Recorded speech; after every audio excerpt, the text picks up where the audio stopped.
Today I'm going to teach you guys how to hook up and use a remote starter switch so you can crank the motor over right from the engine bay. Whether you're testing for compression, spark, fuel-related issues, this tool comes in handy.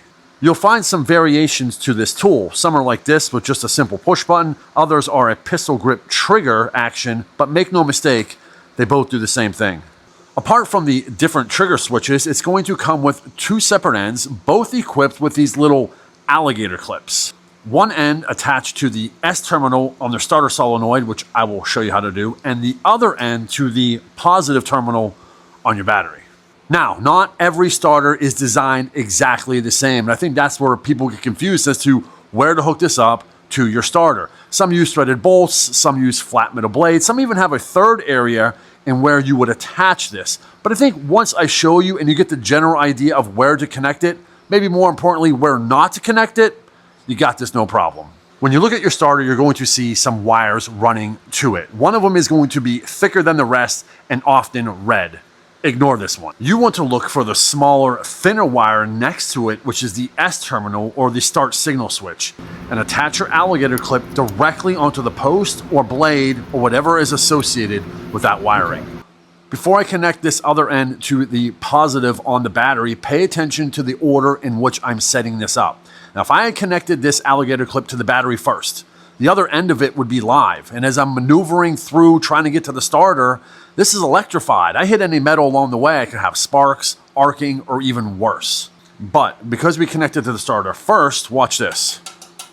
It's safe. You can touch metal. There's no current flowing through this. So now we can take our other end and connect it to the red positive post on the battery.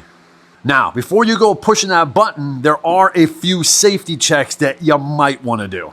Make sure the keys are out of the ignition. If you have an automatic, put it in park. A manual like this, put it in neutral.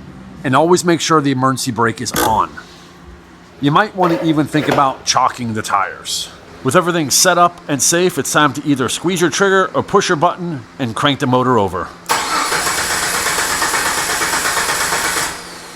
Right now, with the key out of the ignition, pressing the button only cranks the motor over without starting it, which is perfect for things like bumping the engine to line up timing marks, bleeding air from the fuel, checking for spark, or running compression tests. But if you actually want the engine to run, take your key and put it to the on position. That primes your fuel pump and energizes your ignition system, so when you push the button now, the engine will fully fire up and run. This is the ultimate way to troubleshoot by yourself because your ears are right next to the engine that exact second it fires up, letting you pinpoint bad alternator bearings, pulley noises, or anything like that before they disappear. To disconnect, we're just going to go in reverse order, removing the clips from the battery first and the starter solenoid second. And that is the remote starter switch in action, a super useful tool that allows you to crank the motor over without having to hop in the cab every time and turn the key. If you guys like this video and it helped you out, hit that thumbs up button. I would appreciate it. Drop a comment as well, and I'll see you guys on the next video.